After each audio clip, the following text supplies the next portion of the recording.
자, 랜선 사랑방 시간입니다. 오늘은 저희 기막힌 초대에 사연들이 좀 와 있어서 소개해 드리려고 그러는데요. 네. 저희한테 탁 털어놓고 보내주신 사연들 혼자 계시다면 이리 와봐, 같이 좀 봐. 그래가지고 왜 그런 거 있잖아요. 네. 자연스럽게 네. 앉아가지고 마치 내가 사연 안 보낸 건 양. 모른 척하면서. 모른 척하면서. 이거 좀 보자. 예, 그렇죠. 그렇게 해서 함께 해주시면 좋을 것 같은데요. 첫 번째 사연 제가 먼저 소개해 드리도록 하겠습니다. 안녕하세요. 저는 암 수술을 받은 지 5개월이 된 두 아들의 엄마입니다. 아우. 완치를 확신할 수 없지만 그 전보다는 훨씬 좋아진 몸으로 열심히 신앙생활을 하면서 저에게 새로운 삶을 주신 하나님을 열심히 섬기고 있습니다. 하지만 저에게는 또 다른 근심거리가 있습니다. 36살 먹은 우리 큰아들인데요. 이제 가정을 꾸릴 나이가 되었지만 도통 결혼할 생각이 없습니다. 또 아직 주님을 영접하지 못하고 방황하고 있습니다. 주말이면 매일 야구 동호회에 나가고 아니면 자기 방에서 컴퓨터 게임만 하고 있습니다. 제 마음 같아서는 주님을 믿는 배우자를 얼른 만나서 가정을 꾸렸으면 하지만 제 말은 듣지도 않고 교회 나가는 여자는 싫다고 대놓고 말합니다. 아들 걱정에 다시 병이 재발할까 두렵습니다. 목사님, 저는 어떻게 하면 좋을까요? 와. 난 이렇게 이게 고구마 먹고 꽉 찬 느낌 탁. 이게 어디 하나 뚫린 데가 없네요. 전부 막혀 있어. 이게 제일 힘든 게 사실 가족 전도고 맞아요. 남편 전도도 너무 힘들고요. 자식들 전도도 힘들어진 세상이 된 것 같아요. 이거 어떻게 하면 되죠? 이제 가족이 어려운 게요. 예. 이 아들이 친구 아들이라면 예. 조금 여유가 있을 거야. 그렇죠. 그러면 친구한테 막, 야, 애들이 다 크면서 그럴 때가 그래. 있는데 좀 기다려봐. 좀 기다려봐. 좋은 날 근데 올 그게 거야. 정답이거든요. 예. 정답인데 정작 내 자식은 안 되는 거야. 왜냐하면 36이나 됐다고 생각을 하니까. 우리 아들은 38에 장가가 있는데. 그럼 목사님. 그렇지. 네. 그런데 당연히 엄마 마음으로서는 걱정이 되고 이 너무 걱정이 되고 그러니까 암 재발할 것 같다는 말을 충분히 이해가 가거든요. 걱정이 쌓이는 그렇죠. 거죠. 그런데 걱정한다고 자식의 문제가 풀리지는 않아요. 그럴수록 이게 점점 더 이제 자극이 가서 반응이 된다고요. 그렇죠. 그 자녀의 문제일수록 그게 하나님의 식인데 하나님이 기다리셔요. 문 밖에서 기다리신다. 문을 두드리시고는 열어주면 들어갈게 하는 건데요. 대단하신 거예요. 내가 문을 안 열면 큰일이거든. 내가 죽거든.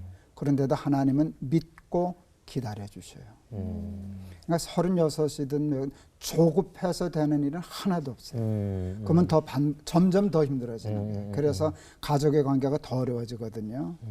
그래서 조금 그 믿음을 가지고 우리 아들은 돌아와.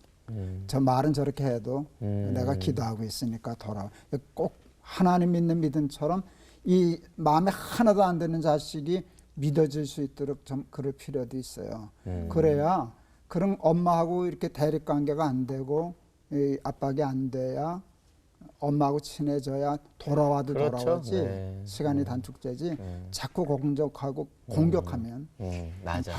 더 방어하고. 방어하고. 그러니까 믿음도 어쩌면 믿음 있는 여자 만나야 돼. 그러니까 더 거기서 그렇지. 디펜스를 하는 것 같아요. 그러면서 그래서 이제 엄마들이 이런 얘기하죠. 내가 죽어야 이놈아 네가 정신을 차리지. 이제. 그러면 더 그래. 엄마 그렇죠. 그럼 목사님, 그러면 목사님이 생각하는 좋은 배우자를 만나는 방법은 뭐가 있을까요? 근데 사람이 참 이기적이야. 좋은 배우자를 만나고 싶어 하잖아. 네. 근데 나를 남편으로 만날 여자도 내가 좋은 배우자여야 하잖아. 그렇죠. 맞죠. 그 생각은 안 하고 지만 좋은 여자 만나고 이기적인 거. 예. 그래서 맞아.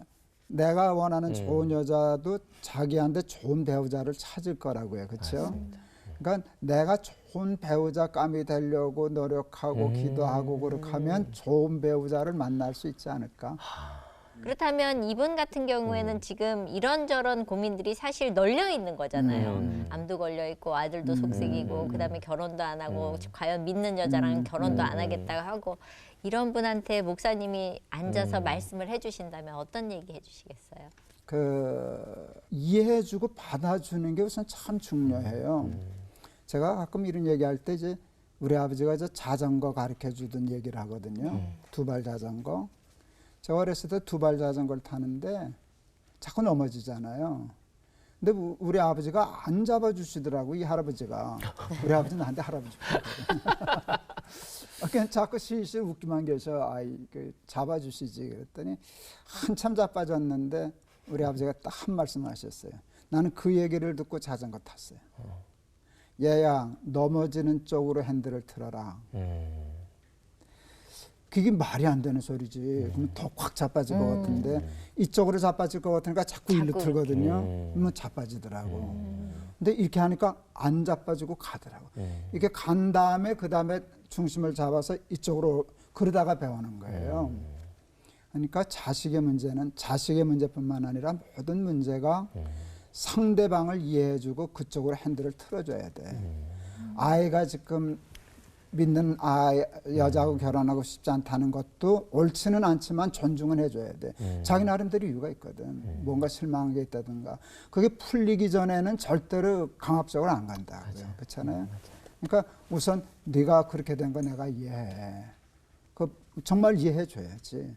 그리고 야구도 좋아하는 그럴 수 있지 그때. 그 좀 참아주고 기다려주고 너 엄마가 기도 많이 하고 있다. 이제 그 정도로. 엄마 너 믿어 하고 핸들을 일적으로 틀어줘서 엄마하고 자꾸 싸울 일이 없고 아이들이 이제 대개 부모보다 친구를 더 좋아하잖아요. 네. 왜 친구가 더 좋은지 알아요? 자기 편 들어주고. 친구는 잔소리를 안 해. 아, 자기 편이에요. 아 엄마가 그냥 잔소리. 그러니까 이제 이게 말은 쉬운데 쉽지는 않은데 해야 돼요. 모든 부모가 아이들의 친구가 돼줘야 돼요. 조금 멀찍이 문 밖에서 기다려줄 줄 아는 그거 터득하기 전에는 문제 못 풀어요. 맞습니다. 갈수록 더 나빠지거든요. 네. 우리 둘째 자식 38배 갔는데 이거 거의 결혼 못하는 줄 알았어요. 우리 아내 혼났어. 그래도 말 한마디 안 했어. 근데 기도하고 기다리니까 만나니까 석 달 만에 장가 가더라고. 뭐. 저도 10개월 만에. 네. 그래서 조금 믿음을 가지고. 맞아요. 근데 사실은 엄마는 대부분 다 그렇게 돼. 너무 맞아요. 애들을 사랑하니까 네. 잘못될까 봐 하는데 그렇죠. 애들도 좀 믿어줘야 돼. 아, 맞습니다. 자, 이제 희망을 드리면서 네. 저도 사실은 목사님 사실 임자 만나면 제 아내가 야구하는 거 싫어하니까 제가 딱 끊었어요. 10년 야구하던 거 딱 끊고 아내랑 10개월 만에 결혼했어요. 이런 남자도 있지만 교회 간다 그러고 결혼한 그 다음 날부터 안 가는 남자들도 있기 때문에 여자들이 뒷골이 땡기는 거예요. 다음 사연. 네. 어쨌든 아드님 힘내세요. 네, 제가 다음 사연. 소개해드릴게요. 안녕하세요. 저는 작은 사업으로 시작해 지난해까지 제법 큰 업체를 경영하고 있었습니다. 하지만 코로나가 유행하면서부터 사업이 몰락하기 시작해 겨우 보조금을 받아 직원들 월급을 주고 있었습니다. 하지만 점점 더 어려워지면서 돈을 마련하기 위해 어리석게도 도박에 손을 대고 결국 모든 것을 잃고 말았습니다. 한동안 방황하다가 주님께 회개하고 다시 시작하기로 마음먹었지만 한 번 잃어버린 신뢰를 회복하기가 그리 쉽지 않습니다. 아내와 아이들은 이미 제가 도박에도 손을 댄 것을 알고 있어서 그동안 제가 한 행동들을 용서하지 못하고 있습니다. 가족들만 저를 다시 믿어준다면 새롭게 시작할 수 있을 것 같은데 그렇지 못하니 그나마 얻은 용기도 이제 사라져만 갑니다. 목사님, 어떻게 하면 가족들의 신뢰를 다시 얻을 수 있을까요? 요새 사실 코로나 때문에 정말 무너지는 그렇죠. 가정도 네. 많고 그리고 맞아요. 사업체들도 많고 그렇거든요. 사실 이분은 일어설 용기를 좀 얻긴 했는데 네. 가족들의 신뢰를 얻지 못해갖고 경제적인 것보다 이게 더 괴로우신 것 같아요. 그러면 그렇죠. 어떻게 하면 가족들의 신뢰를 좀 얻을 수 있을까요? 참 사람은 하나님하고 달라요. 그렇죠? 하나님은 이분의 마음이 진심이면 지금 금방 신뢰하셨을 거예요. 그래, 나는 너 믿어 하고 할 수 있는데 사람은 하나님이 아니거든요. 그러니까 그 가족의 신뢰를 얻기까지 지난 시간부터 계속 우리 기다림에 대해서 얘기하는데 충분한 시간을 기다려야 돼요. 그리고 그만큼 잘못했기 때문에 그만한 대가를 치를 마음은 가져야 돼요. 가져야 되고 그밖엔 길이 없고 그런데 다행히 이분은 뭔가 하면 자기가 잘못된 걸 알고 해결했기 때문에 길은 있어요. 시간이 걸릴 뿐이지 그걸 포기하지 않고 가족들이 믿어주지 않는다고 절망하지 않고 그건 당연한 일이다. 내가 너무 잘못했다. 그러니까 내가 끝까지 가면 어느 땐가는 나를 믿어줄 거다라고 하는 생각을 가지고 충분한 시간을 가져야 돼요. 그리고 이제 더 중요한 게 있어요. 그 이제 뭔가 하면 반대 입장에서 내가 아닌 내 가족이 이런 일을 할 수 있잖아요. 그랬을 때 사람은 그럴 수 있다라는 걸 조금은 가져야 돼. 네가 어떻게 그럴 수가 있냐. 이거는 좀 어려운 거. 그렇게 하면 사람이 돌아오는 시간이 늦어지잖아요. 그렇죠. 그래서 제가 어렸을 때 우리 아버지가 저를 이제 잘못하면 때리셨는데요. 몇 대 맞을래? 한 대 맞는다. 꼭 한 대를 때리셨어요. 근데 그 한 대를 때리시면서도 네가 어떻게 그럴 수 있냐라고 때리신 적이 한 번도 없어요. 사람은 누구나 다 잘못해. 다시 안 하면 돼. 너무 자책할까 봐. 근데 그 다음 말이 더 재밌는 게 애비는 너만 할 때 너보다 더 했어. 그래서 그걸 받아준 거예요. 그러니까 내가 빨리 돌이키게 되고 빨리 돌이키게 되고 그걸 제가 아이를 기르면서도 똑같이 적용해 봤어요. 그러니까 아이는 언제나 잘못할 수 있어. 우리 애도 다 잘못했지. 그런데 사람은 그럴 수 있으니까 그걸 좀 빨리 받아주면 믿어주면 되는데 너무 상처가 크니까 그래요. 네, 사실 저희끼리 얘기하는 것도 중요하지만 누군가의 도움을 맞아요. 우리가 받는 거에 대해서 불편해할 필요가 없는 것 같아요. 그럼요. 근데 저는 요새는 그런 시스템들이 워낙 잘 돼 있어가지고요. 우리가 해결하지 못하는 부분들 저희가 얘기하는 것보다 전문가가 필요할 것 같아서요. 랜선으로 저희가 모셔봤습니다. 한세대학교 최강현 교수님 어서 오십시오. 어디 계십니까? 네, 교수님 안녕하세요. 네, 안녕하십니까. 예, 본인 소개 좀 부탁드립니다. 예, 저는 지금 한세대학교 심리상담대학원에서 가족상담학을 가르치고 있는 최광현 교수입니다. 그러면 그 집 가정은 괜찮으신가요? 정말 아픈 질문이네요. 네. 제일 어려운 질문 아니세요 이거? 어쩌면 저야말로 가족상담이 필요한 사람 아니었을까 생각합니다. 그래서 예. 전공도 그래서 가족상담을 택하지 않았을까 개인적으로 생각합니다. 예, 그러면 신뢰가 가요. 예, 그러니까요. 예, 저희가 사연 들었는데 어떤 분이 도박을 하셨다고 그래서 이제 가족들이 신뢰가 무너진 거죠. 그러다 보니까 굉장히 힘드신 부분들이 있고 뭐 도박뿐만 아니라 사업에 실패하거나 뭔가 잘해보려고 그러다가 무너지는 경우에 가족들에 대한 신뢰감이 많이 이제 떨어지고 그러면 거리감이 생기고 서로 그렇게 되잖아요. 그거 어떻게 회복을 해야 되는지 잘하려고 하면 할수록 오히려 잘 안 되는 경우가 너무 많아서요. 방법을 좀 가르쳐 주시겠어요? 예, 이 사례에 있는 그 남편 같은 경우는 그 경제적으로 어려움이 왔을 때 사실 다 힘들죠. 네. 그거를 한 방으로 해결하려고 했던 것 같습니다. 한 방. 그렇지. 이제 그걸 정말 매일 고민하고 걱정하고 기도하면서 사실 이제 그렇게 일상을 살아가야 되는데 네. 한 방을 노렸던 것 같아요. 그러니까 이제 뭐 아니면 도인 거죠. 결국 이제 이 가족들의 무너진 신뢰를 회복하는 방법은 역시 한 방이 없습니다.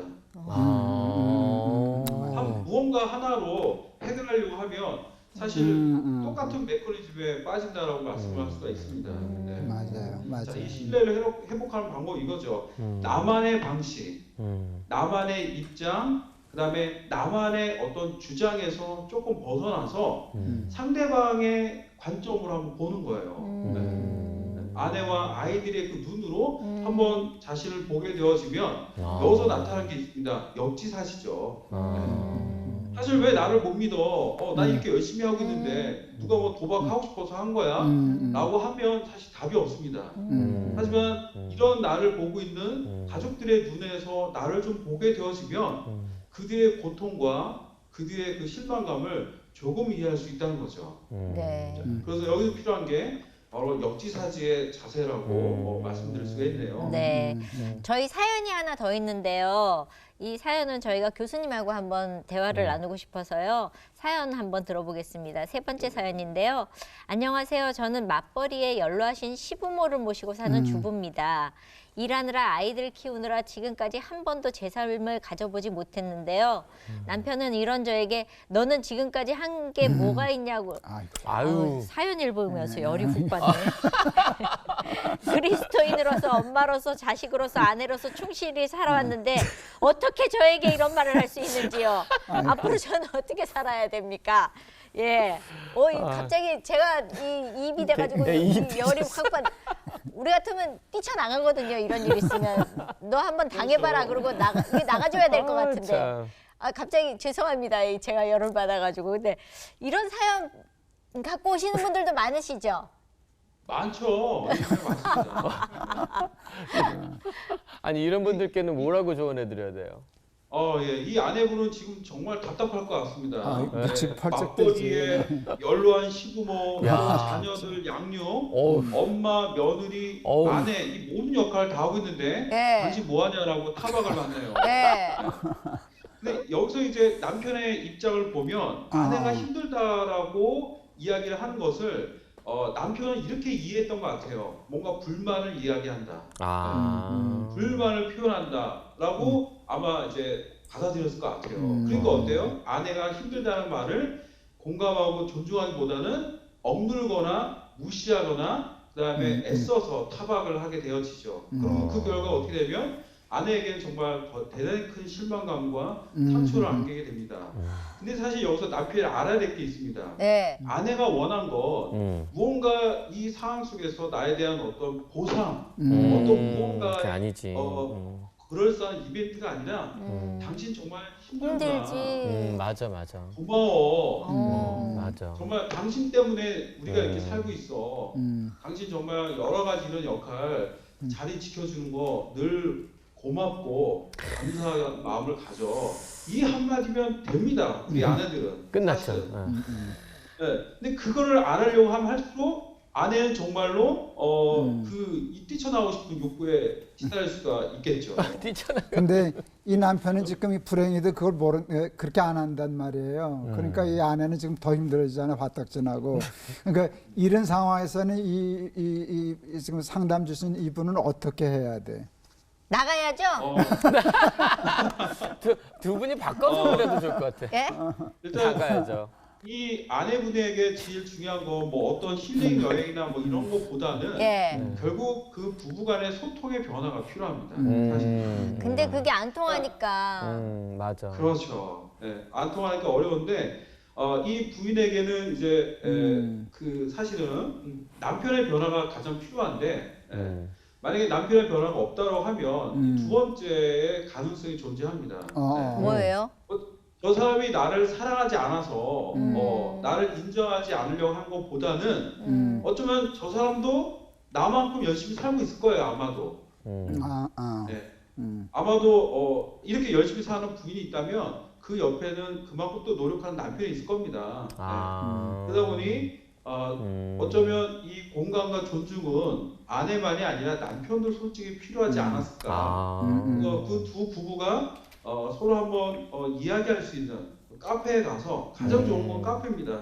카페에 가서 몇천 원짜리 커피 한 잔 마시면서 서로 간에 좀 요 감정들을 비난만이 아니라 항의만이 아니라 서로 이렇게 솔직하게 마음을 열어놓는 그 시간들을 갖는다면 어떨까라고 제안할 수가 있습니다. 근데 처음에는 카페에서 대화로 시작했다 결국에 싸움이 되는 경우가 많으니까 저 같은 경우에는 전문가 누구 한 분이 중재자 역할을 하시는 분 앞에서 그렇죠. 토해내는 게 제일 어떤가. 좋죠. 예. 그럼 이제 이렇게 이제 카페에서 해결할 수 있는 부부가 있고요. 네. 근데 카페에서 해결하려다가 싸움으로 끝나는 부부도 있습니다. 그죠? 말씀하신 예. 이럴 때는 이제 제3의 전문가가 맞아요. 필요할 수가 있습니다. 예. 사실 보면 특히 전문가가 필요할 때는 언제냐 뭐냐면 신앙의 문제보다는 관계 문제가 있을 때입니다. 관계. 맞아요. 예를 들어 구약 성경을 보면 아버지 이삭이 예서만 편애했고 누가가 야곱만 편애했죠. 네. 또 반면에 야곱이 또 나중에 요셉과 베냐민만 편애를 합니다.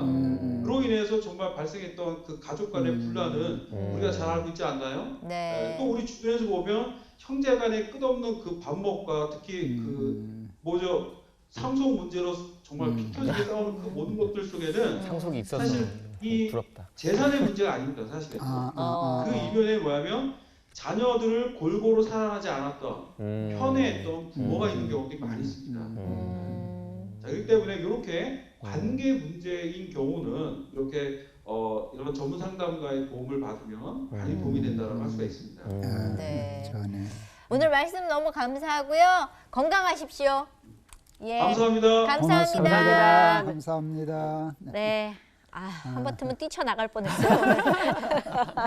가장 중요한 거는 이럴 때 위로의 기도가 되게 중요하거든요. 맞아요. 목사님이 기도해 주셨으면 너무 좋을 것 같아요. 네. 하나님, 가정에서 남편과 아내, 부모와 자식 간의 관계가 참 쉽지 않습니다. 하나님, 사랑은 이기적인 것이 아닌데 우리는 부족해서 사랑도 이기적일 때가 있습니다.